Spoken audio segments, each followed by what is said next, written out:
নমস্কার, আমি Debapriya Saha. Just diet চ্যানেলের আরও একটি ভিডিওতে আপনাদের সবাইকে স্বাগত জানাচ্ছি। আচ্ছা, ডায়াবেটিস হলে কি আলু একদম বাদ দিয়ে দিতে হবে? মানে একদম কি খাওয়াই যাবে না, ধরাই যাবে না আলুকে? বেশিরভাগ ডায়াবেটিস মানুষদের কিন্তু এই প্রশ্নটা থেকে থাকে যে, আর মেনলি বাঙালিরা ডায়াবেটিস ধরা পড়ার পরে এটাই মনে করেন যে ডায়াবেটিস ডায়েটের মূল মন্ত্র হচ্ছে ভাত বাদ দিয়ে দেওয়া, আলু বাদ দিয়ে দেওয়া আর চিনি বাদ দিয়ে দেওয়া। হ্যাঁ, অবশ্যই আলু বাদ দিতে হবে, চিনিটাকেও একদম বাদ দিতে হবে। তো সেক্ষেত্রে যারা আলু প্রেমী আছেন, মানে যেরকম সবজিতে যাদের আলু ছাড়া চলছেই না, এরকম অনেক মানুষের সাথে কিন্তু আমাদের ডেইলি সাক্ষাৎ হয় যে যারা আলু ছাড়া কিন্তু চলতেই পারেন না। মেনলি যে কোনো সবজিতে বা যে কোনো খাবারে কিন্তু তাদের আলু লাগবেই। আর মেনলি অনেকে এরকমও আছেন যে আলু ছাড়া কোনো রকমের সবজি তারা খান না। তারা কি করবেন? তাদের ক্ষেত্রে কি হবে? তারা কি পুরোপুরিভাবে এবারে যদি তাদের আমরা বলে দিই যে না, আপনারা একদম আলু খাবেন না, পুরোপুরিভাবে বন্ধ করে দিন, অনেকেই সেটা করবে। কিন্তু অনেকেই আবার খাওয়া দাওয়ার ইচ্ছাটাই তাদের চলে যাবে যে আলু খেতে পারবো না, ভালো লাগছে না, খাবো না। মেন্টালি কিন্তু তারা একটু ডিস্টার্বড হয়ে যাবেন, আর সেটাও কিন্তু তাদের ফুড হ্যাবিটের ওপরে খুব একটা এফেক্ট ফেলতে পারে। মেনলি সাইকোলজিক্যাল একটা জিনিস তাদের চলতে থাকে, আমার তার মানে কোনো কিছুই খাওয়া যাবে না, আমি কিছুই খেতে পারবো না। এই জিনিসগুলো আস্তে আস্তে বাড়তে বাড়তে চলতে চলতে তাদের ফুড হ্যাবিটের ওপরে যখন এই জিনিসের উপদ্রবটা যখন বেশি বেড়ে যেতে থাকে, তখন কি হয় সেক্ষেত্রে তারা খাওয়া দাওয়া ছেড়ে দিতে থাকে আস্তে আস্তে, তারা ম্যালনারিশড হয়ে পড়ে, তারা ডক্টরের কাছে যেতে ভয় পায়, তারা ডায়েটিশিয়ানের সাথে কনসাল্ট করতে যেতে ভয় পায়। তো এমনই ভাবে তাদের মাথায় এই জিনিসটা চলতে থাকে। তো সেক্ষেত্রে আমি বলবো যে যারা নাকি আলু খুবই পছন্দ করে থাকেন কিন্তু তাদের ডায়াবেটিস ধরা পড়েছে বা কিডনির সমস্যা ধরা পড়েছে, মেনলি ডায়াবেটিস থেকে কিডনির সমস্যাটা বেশিরভাগ ক্ষেত্রে হয়ে থাকে, তো তারা আলুটা বাদ দিয়ে দিলেও ডায়েট থেকে মিষ্টি আলুটা কিন্তু আপনারা আপনাদের ডায়েটে রাখতে পারবেন। কি ভালো লাগলো তো কথাটা শুনে? তাহলে চলুন জেনে নেওয়া যাক যে মিষ্টি আলুর কি কি গুণাগুণ রয়েছে, আর কেনই বা আমি এটাকে ডায়াবেটিস বা কিডনি রোগ থাকা সত্ত্বেও এটাকে আমি ডায়েটে ইনক্লুড করতে বলছি।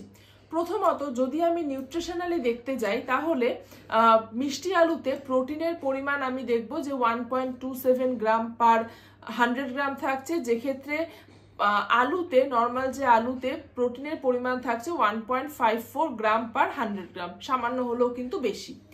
দ্বিতীয়ত হচ্ছে পটাশিয়ামের পরিমাণ আপনার মিষ্টি আলুতে থাকছে 329 mg পার 100 গ্রাম, আর আলুতে থাকছে 541 mg পার 100 গ্রাম।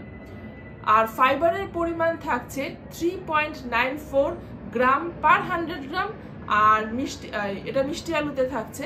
আর আলুতে ফাইবারের পরিমাণ থাকছে কিন্তু 1.71 গ্রাম পার 100 গ্রাম। তাহলে আপনারা দেখে বুঝতেই পারছেন যে প্রত্যেকটা যে আমি অ্যামাউন্ট বললাম সেটা কিন্তু মিষ্টি আলুতে একদম ঠিকঠাক রয়েছে, আর আলুতে কিন্তু একটু বেশির দিকে, বা যেটা কম থাকার কথা সেটা বেশি রয়েছে, বা যেটা বেশি থাকার কথা সেটা কম রয়েছে। তো নিউট্রিশনালি যদি আমি দেখতে যাই তাহলে কিন্তু ভোট পাচ্ছে সুইট পটেটোই, মানে মিষ্টি আলু যেটা।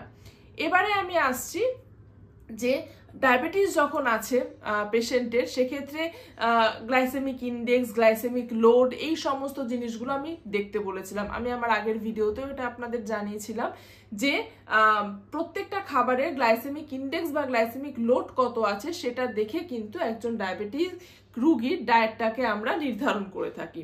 তো সেক্ষেত্রে যদি আমি সুইট পটেটোর ক্ষেত্রে দেখতে যাই, সুইট পটেটোর ক্ষেত্রে গ্লাইসেমিক লোডটা বেশি থাকবে, কারণ বেশি বলতে মিডিয়াম রেঞ্জের মধ্যে থাকছে, ইটস 11.3, কারণ এতে কার্বোহাইড্রেটের পরিমাণটা কিন্তু বেশি থাকে, সেই কারণে কিন্তু এতে গ্লাইসেমিক লোডটা একটু মিডিয়াম রেঞ্জের মধ্যে থেকে থাকে, যেটা আমি বললাম যে 11.3।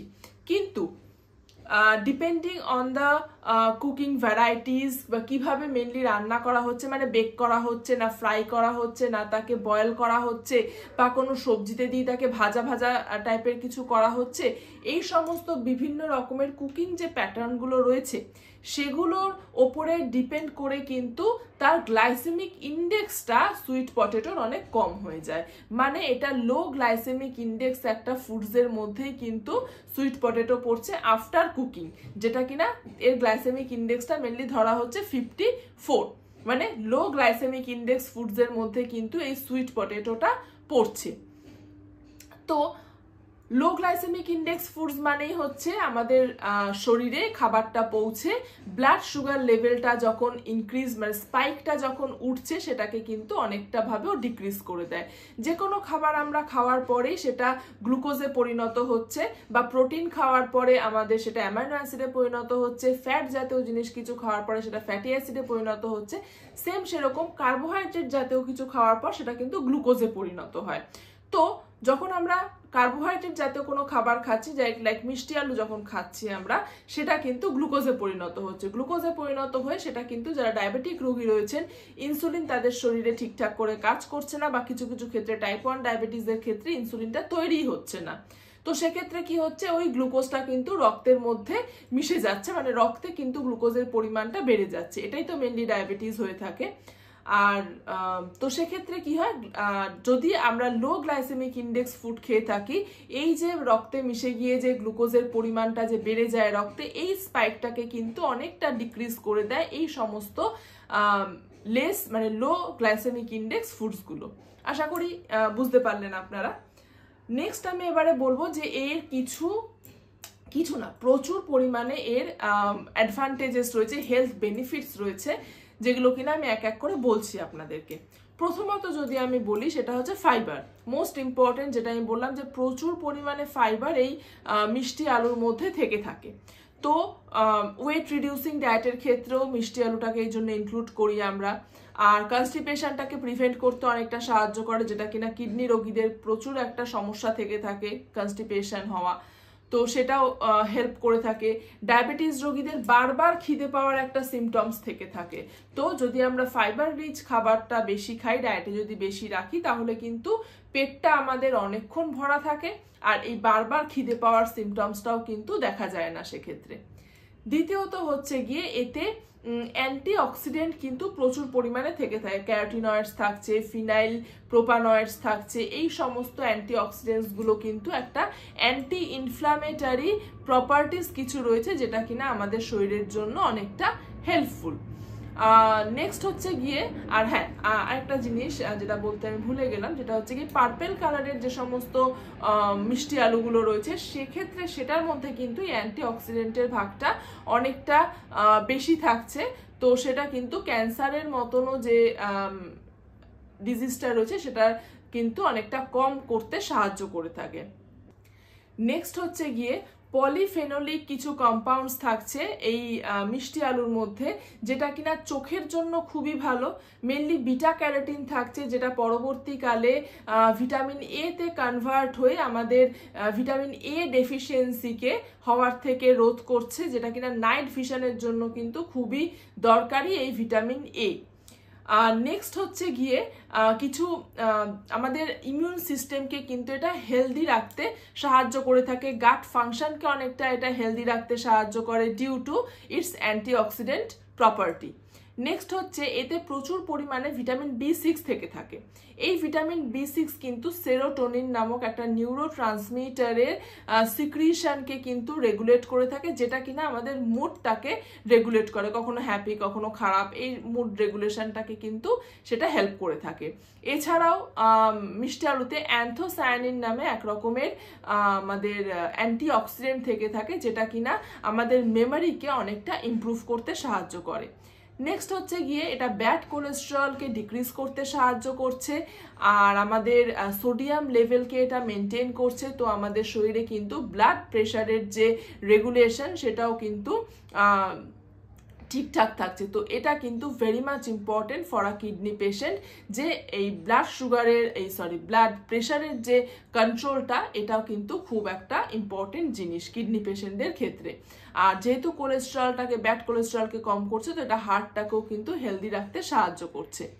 নেক্সট হচ্ছে আরেকটা জিনিস যেটা কিডনি পেশেন্টদের জন্য খুব ইম্পর্টেন্ট, পটাশিয়ামের পরিমাণ কিন্তু আমি প্রথমেই যে অ্যামাউন্টগুলো বলেছিলাম তাতে আপনারা খেয়াল করলে দেখতে পারবেন যে পটাশিয়ামের পরিমাণ কিন্তু আলুর থেকে মিষ্টি আলুতে অনেক কম পরিমাণে থাকে।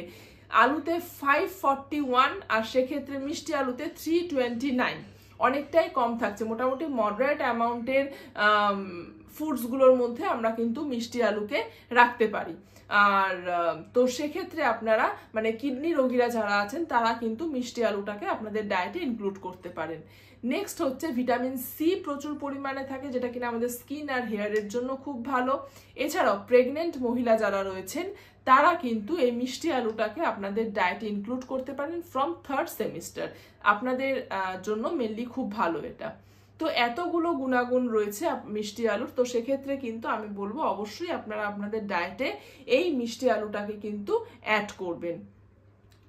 বিভিন্ন রকম প্রসেসে এটা অ্যাড করা যেতে পারে, যেরকম স্যালাড হিসেবে আপনারা ইউজ করতে পারেন, সুইট পটেটো ব্রাউনিজ আপনারা করতে পারেন, বা সে নুডলস আপনারা বানাতে পারেন, বা আপনারা বিভিন্ন রকমের পরাঠাস তার মধ্যে আপনারা সুইট পটেটোকে স্টাফিং করে দিতে পারেন। সুইট পটেটো টোস্ট আপনারা করতে পারেন, ব্রেডের ওপরে যেরকম অ্যাভোকাডো আমরা দেই সেরকমই সুইট পটেটোকে ম্যাশ করে দিয়ে সেটাকে লাগিয়ে দিয়ে তো টোস্ট হিসাবে আপনারা খেতে পারেন। স্যালাড তো আমি বললামই। তো এরকমভাবে সুইট পটেটো স্মুদিজ আপনারা করতে পারেন। তো এইরকমভাবে বিভিন্ন রকমভাবে কিন্তু আপনারা সুইট পটেটোসটাকে আপনাদের ডায়েটে ইনক্লুড করতে পারেন। আর যদি কিছু কোয়ারিজ থাকে অবশ্যই আপনারা আমাদের হোয়াটসঅ্যাপ গ্রুপটাতে জানান, ডেসক্রিপশন বক্সে লিঙ্কটা দেওয়া রয়েছে, ওখান থেকে আপনারা অ্যাড হয়ে যেতে পারবেন। আর যদি ডায়েট কনসালটেশনের দরকার হয় অবশ্যই নিচের দেওয়া নাম্বারটিতে যোগাযোগ করে নিতে ভুলবেন না। আর হ্যাঁ, চ্যানেলটাকে কিন্তু অবশ্যই সাবস্ক্রাইব করবেন। নমস্কার, সুস্থ থাকুন, ভালো থাকুন।